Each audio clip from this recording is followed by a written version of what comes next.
मंगलाणं च सर्वेसिं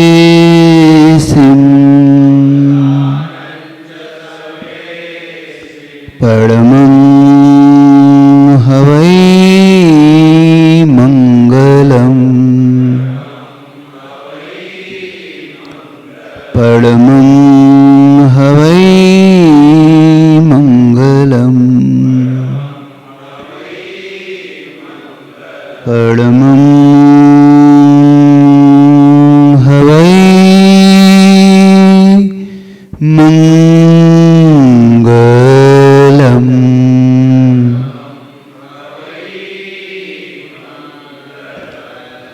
बोले देवादिदेव अतिशयकारी चिंतामणि पार्श्वनाथ भगवान की जय।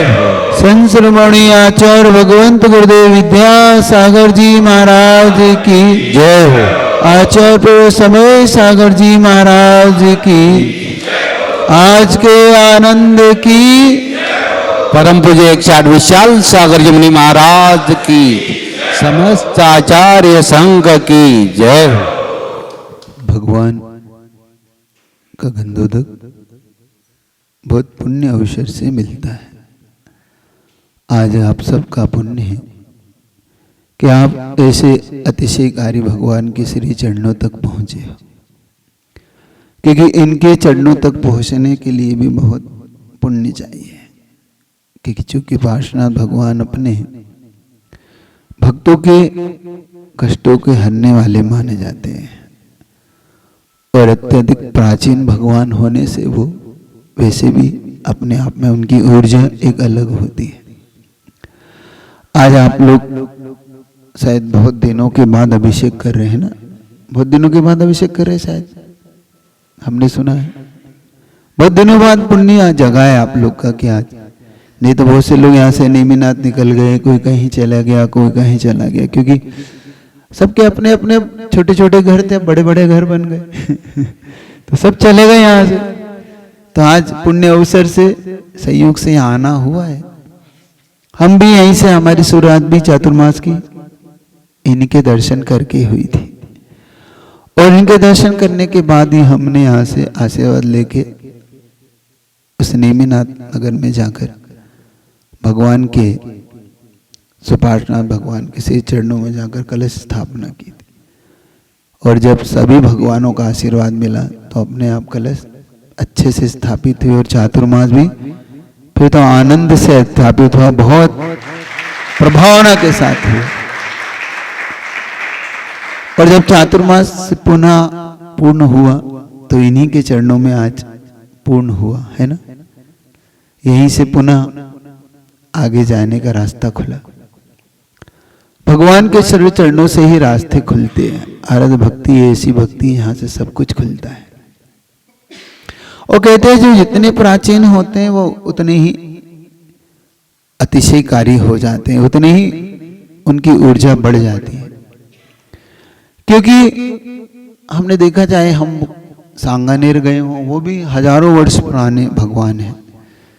चाहे हमने चांदखेड़ी के देखे हों, कुंडलपुर के बड़े बाबा देखे हों, तिजारा के चंद्रपुर भगवान देखे, बहुत हमने उधर बहुत भ्रमण किया, सब दूर। इधर हमारा पहली बार आना हुआ। इधर भी बहुत सारे, जैसे अभी हम पैठन के मुर्शिदाबाद भगवान के, और ऐसे ही आचार्य श्री ने जब शुष्क गांव की चर्चा चली तो शुष्क गांव में भी ऐसे ही वहां के पार्श्वनाथ भगवान, बहुत प्राचीन भगवान उनको मिले थे। वहां के जब मंदिर की चर्चा आई तो उन्हीं पार्श्वनाथ भगवान की शरण में रह के वो मंदिर बना। क्यों होता है इतना प्राचीन भगवानों में इतना अतिशय कहां से आता है? उसका मुख्य कारण होता है उनका दीर्घकालीन पूजन अभिषेक होते रहना। बीच में बहुत सारे संकट भी आए होंगे, इस मंदिर पर भी आए होंगे, इस मंदिर पे भगवान के ऊपर भी आए, क्योंकि मुगलों का साम्राज्य रहा। तो ऐसा रहा होगा कि भाई ये प्रतिमाएं कहीं इधर उधर भी हुई होगी, या यहाँ पे रह के भी उन्होंने बहुत कुछ सहा होगा, बहुत कुछ। क्योंकि कई बार प्रतिमा जमीन के अंदर जाकर भी सुरक्षित निकल आती है। कई बार उन्हें द्वेषी लोग उन्हें क्षति पहुंचा देते, तोड़ देते, ये प्रतिमा सुरक्षित रही, इसका मतलब कहीं ना कहीं इसका किसी यक्ष या देव से या कहीं से सुरक्षित तो रही है ये। इसने अपनी खुद की ऊर्जा से अपने आप को सुरक्षित तो किया है, इतना तो तय है। क्योंकि बहुत से जिनालय आपके देखो टूट गए, खंडित हो गए, तोड़ दी, मूर्ति तोड़ दी गई कई बार। ये अपने आप में प्रमाणित करती है कि ये मूर्ति किसी चीज से तो रक्षित है, किसी चीज से सुरक्षित हुई है। ऐसा गंधोदक तो हम चाहते थे कि ऐसा गंधोदक हमें भी मिले, तो बहुत दिन से सोच तो रहा था, लेकिन कभी योग नहीं बन पाया। जब परसों यहाँ आना हुआ तो मन में एक भाव आया कि क्यों ना भगवान का गंधोदक मिले। अब मिले तो कैसे मिले, वो तुम दो जब मिले, क्योंकि मैं तो बना सकता नहीं, मैं पहले ही कह चुका हूं। मुनि महाराज जी के तो हाथ में ये चीज है नहीं, ये खाता तो सिर्फ पुण्य का खाता सिर्फ श्रावक के हाथ में ही आता है, और वो पुण्यशाली भाग्यशाली में से आप लोग के नंबर आते हैं, ऐसा लगता है। क्योंकि आप लोग इतने पुण्यशाली हो कि भगवान के ऊपर एक कलश डालकर वो गंधोदक गुरुओं को भी मिल सकता है और आपको भी मिलता है। तो बहुत दिनों के बाद आपको अगर ये अवसर मिला है, ये पुण्य का योग मिला है, तो इसे अच्छी तरह से आज जी भर के अभिषेक करना, मन से अंदर से भर के करना, क्योंकि बहुत कम ऐसे योग मिलते हैं। क्योंकि जब बहुत पुण्य कमाया होगा आप सबने, कभी भावना भाई होगी कि भगवान हम आपके सिर चरणों में अभिषेक करें, आपका गंधोदक मिले, उसका आज परिणाम मिला है, सुपरिणाम। तो पुरुषार्थ करना कि भगवान की यह अभिषेक धारा आप लोग अच्छे से कर सको, क्योंकि पार्श्वनाथ भगवान अपने उपसर्ग के लिए बहुत प्रसिद्ध है, और जो उपसर्ग सहता है वही दूसरों के उपसर्ग दूर कर सकता है, ये भी बात सच है। उन्होंने बहुत सहा, एक नहीं दो नहीं 10-10 भाव तक कमट को सहा, और सहते ही रहे, उनकी कभी उन्होंने विरोध नहीं किया। और ये भी है कि हमें तो उनसे यही सीखना है कि हमें भी सहना सीखना है ना। एक होता है प्रतिकार करना, एक होता है उपसर्गों को सहना, एक कहता है उपसर्ग करना, और एक होता है उपसर्गों का विरोध करना, उपसर्गों को दूर करना, है ना। एक तो उपसर्ग करना, एक उपसर्ग को दूर करना, एक उपसर्ग का प्रतिकार करना, और एक उपसर्ग सहना। हम अपने जीवन में क्या करते हैं, सहते हैं कि उपसर्ग का प्रतिकार करते हैं कि उपसर्ग करते हैं? आप लोग क्या करते हो? उपसर्ग सहते हो, उपसर्ग दूर करते हो, उपसर्ग का प्रतिकार करते हो कि उपसर्ग करते हो? क्यों सहते हो? अगर सच्चे भगवान हो गए, देखो ये दो तीन चीज तो बहुत आसान है। उपसर्ग करना आसान है, उपसर्ग दूर करना भी आसान है, उपसर्ग का प्रतिकार भी आसान है, लेकिन उपसर्ग सहन करना बहुत बहुत बहुत दुर्लभ है। और जो उपसर्ग सह जाता है वही पार्श्वनाथ बन जाता है। एक बात याद रखो, जो सह जाता है, और ऐसा नहीं, सहने का मतलब ये नहीं है अंदर से भी सहना, सिर्फ बाहर से नहीं सहना। सिर्फ इसलिए नहीं सहना कि हम कुछ नहीं कर पा रहे हैं। कुछ लोग इसलिए सोते हैं, इसलिए उनकी मजबूरी होती है कि अब क्या करें, अब कुछ नहीं कर पा रहे हैं तो उपसर्ग सह रहे हैं। वो सहना नहीं। सहना तो तब कि हमारे पास सब कुछ हो फिर भी हम प्रतिकार नहीं करते, फिर भी हम कहते कोई बात, फिर भी हम सहते। वो महान आत्माएं पार्श्वनाथ भगवान बनती है, वही भगवान बनने के योग्यता होती है। तो आज आप सबको देखकर अच्छा लगा कि आप लोग भगवान की भक्ति, वो भी पार्श्वनाथ भगवान के प्रति आपका समर्पण ऐसा गहरा है कि इतनी दूर से भी आप चल के यहाँ पर भगवान की भक्ति करने के लिए आप लोग यहाँ आए हो। एक एक बूंद क्या महत्व है, एक एक बूंद बड़ी कीमती होती है। ये हाथ धन्य है कि हम भगवान की अभिषेक के लिए आज मन बना। आज हमारे नेत्र धन्य कि भगवान के आज हम इन नेत्रों से भगवान का अभिषेक देखेंगे। आज हम खुद धन्य हैं कि आज यह पर्याय धन्य हुई है। भगवान को एक में खो के भगवान से अंतरंग से जुड़ के करना। एक बात हम और कहना चाहते हैं कि हमें अंतरंग से कोई दिखावा नहीं, अंदर से किसी के प्रति कोई मलाल नहीं करके करना। सिर्फ ये सोचना कि भगवान इतने दिन मैं नहीं कर पाया, शायद मेरे अंतराय कर्म का उदय था। किसी को द्वेष नहीं देना, किसी के प्रति कोई द्वेष भाव भी नहीं रखना। हमारे जैन शासन में कभी ये चीज सिखाई नहीं जाती। हम ये चीज सीखना है अपने को हमेशा। किसी के प्रति तने के भी इतना सा भी लेस मात्र भी कोई वो भाव नहीं रखना। बस ये सोचना कि मेरे ही कर्म का उदय था, मेरे ही तीव्र कर्म का उदय था, शायद इसीलिए मुझे अभी तक अभिषेक करने को नहीं मिला। आज वो दरवाजा खुला है मेरा, और मेरा दरवाजा खुला है तो मुझे आज इसको चूकना नहीं है। क्योंकि देखो फिर कब कैसा भाग्य किसका जगेगा, कब पुण्य जगेगा। आके अच्छा लगता है, हमें तो अच्छा लगा यहाँ पे आके। आपको कैसा लगा आपको मुझे नहीं पता, मुझे कल परसों से अच्छा लगता है यहाँ पे ना, क्षेत्र जैसा लगता है, एकदम शांत वातावरण।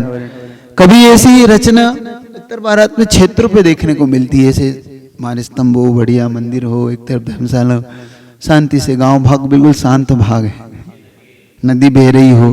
हाँ, ये भी एक बहुत बड़ी। हाँ वैसे ये अगर पूर्व में बहती तो कुछ अलग ही इसका जलवा होता। पश्चिम में बह रही है इसलिए थोड़ा सा है, फिर भी कोई बात नहीं। वास्तु तो ऐसा कहता है कि पूर्व उत्तर में बहती अगर नदी तो इस मंदिर का और कुछ ही होता, अलग ही इसका वो होता। फिर भी गुरुजी ने भी कोई बात नहीं, नेमावर की जो बनाई है वो ऐसे ही बनाया, वो भी पश्चिम में बह रही है, वो नदी पश्चिम में, वो पूर्व में बनाए, कोई फर्क नहीं पड़ता। हम तो ऐसा मानते हैं कि जहां अरिहंत भगवान बैठ जाते, हालांकि वास्तु का अपना प्रभाव होता है, लेकिन वास्तु से भी बढ़कर फिर अरिहंत हो जाते, वो जहां बैठ जाते अपने आप वास्तु का सारा दोष दूर कर देते। ये उनकी क्षमता है। क्षेत्र वास्तु अपना काम करता है, लेकिन ये उनकी अपनी एक विशेष क्षमता होती। तो पार्श्वनाथ भगवान, चाहे वो कचनेर के पार्श्वनाथ हो, चाहे हुमचा के पार्श्वनाथ हो, चाहे कहीं के भी पार्श्वनाथ भगवान हो, और बाय बर्थ हमारे को भी जब जहां मेरा बर्थ हुआ वो भी मूलनायक पार्श्वनाथ भगवान का ही मंदिर है वो भी इसलिए मेरा लगाव पार्श्वनाथ भगवान से रहा। एक आदिनाथ भगवान का मूलनायक मंदिर है, एक पार्श्वनाथ भगवान का मंदिर, तो मेरा लगाव भी पार्श्वनाथ भगवान से काफी रहा। और हम हमेशा पार्श्वनाथ भगवान की शरण में रहे।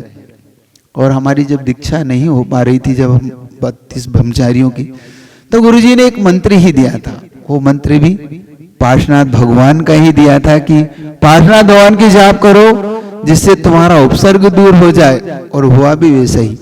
जब पार्श्वनाथ भगवान की जाप करी तब हम लोग की दीक्षा का योग बना।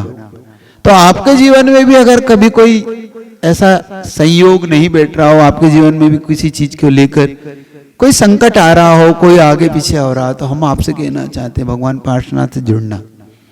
वो फेमस है। हो सकता है आपके मन में प्रश्न आ रहा हो कि महाराज जी बहुत सारे भगवान, सब भगवान तो एक जैसे होते हैं, उनके कल्याणक भी एक जैसे होते हैं। देखो आप और हम सब क्षेपसम सम्यक दृष्टि लोग हैं, तो क्षेपसम सम्यक दृष्टि के मन में कभी कभी थोड़ा सा आ जाता है, ये अच्छे हैं कि ये अच्छे है ना, हो जाता है। कभी कभी गुरुओं में भी भेद हो जाता है, कभी भगवान में भी भेद हो जाता है, कभी क्षेत्र में भेद हो जाता है कि ये क्षेत्र मेरे लिए अच्छा है, वो कहता है मेरे लिए ये क्षेत्र रहता है, कोई कहता है मेरे लिए ये भगवान अच्छे, कोई कहता है मेरे लिए भगवान, कोई कहता है मेरे लिए ये गुरु बहुत अच्छे। होता है, संग में रह के भी हो जाता है कि ये महाराज जी अच्छे हैं, ये महाराज जी हमारे पास अच्छे, तो उससे कोई फर्क नहीं। लेकिन हमें भक्ति सबके प्रति करना है, लेकिन जुड़ाव तो कभी कभी किसी से विशेष से ही हो पाता है। तो आपका जुड़ाव अगर इनसे है तो इनके प्रति समर्पण का भाव लाना, किसी से प्रति हो। देखो हमारे लिए तो पार्श्वनाथ भगवान विशेष रहे क्योंकि उनकी शरण हमने पाई, लेकिन हमने इनके प्रति कभी हमारा भाव कभी कम नहीं हुआ, क्योंकि जब जब हमें कोई भी कार्य करना हमारे मन में आया, हमने इन्हें नहीं भूला। आपको पता होगा कि जब भी हमने कहा आपसे इन्हें श्रीफल चढ़ाने को जरूर कहा, तो आज भी हमारे मन में एक ही भाव लेके हम आए कि भगवान के इतने उपकार हमारे ऊपर रहे, दीक्षा में हमारा उपकार रहा, हमारा कोई भी काम हुआ तो पार्शनाथ भगवान के हमेशा उनको याद किया। तो आज हमने सोचा कि कम से कम इनकी आभार वाली शांति धारा तो हम करें। फिर कब आना होगा, कब इनकी शरण में आएंगे, तो आप सब भी भावना भाना कि इनका गंधोदक आपको मिले, आप भी इनके गंधोदक से अपने आप को और बनाने का काम आपको मिले। तो ज़्यादा समय नहीं है, इतने ही कहना चाहते हैं। इन्हें नहीं भूलना है, प्राचीन भगवान है। इनको जिन्हें आचार्य परमेष्ठी ने इन्हें सूर्य मंत्र दिया होगा, जिन्होंने इतने उपसर्ग सहे होंगे, जो बड़े बड़े इतने हजारों वर्षों से इनकी पूजन, हजारों वर्षों से इनका अभिषेक, जिन पर मंत्र डल रहे होंगे, वो कितने प्रभावकारी होंगे। आज संयोग से उनकी अपन शांति धारा करेंगे और जल्दी से आप लोग मन बना लो। कौन पुण्य आत्मा होगा प्रथम अभिषेक, कौन पुण्य आत्मा होगा कि भगवान की प्रथम शांति धारा करेगा, वो भी स्वर्ण झारी से, है ना। आज आपकी स्वर्ण झारी भी कम से कम आप बनाना सार्थक हो जाएगा कि अभी तक तो हम स्वर्ण झारी से सुपार्शनाथ भगवान का करते थे, आज प्राचीन पार्शनाथ भगवान का भी स्वर्ण झारी से। तो भावना भाना स्वर्ण झारी से अभिषेक करेंगे, प्रथम अभिषेक स्वर्ण से। तो जल्दी से इतना ही रखता हो, समय नहीं है। ऐसे गांव भाग के पार्शनाथ भगवान आज हमें तो बहुत अच्छा लगता है उनको देखकर, तो खूब ऊर्जा है उनके अंदर। तो वही गंधोदक से हम सबको मिले, इसी भावना से बोलिए चिंतामणि पार्शनाथ भगवान की जय हो, जय हो, जय हो।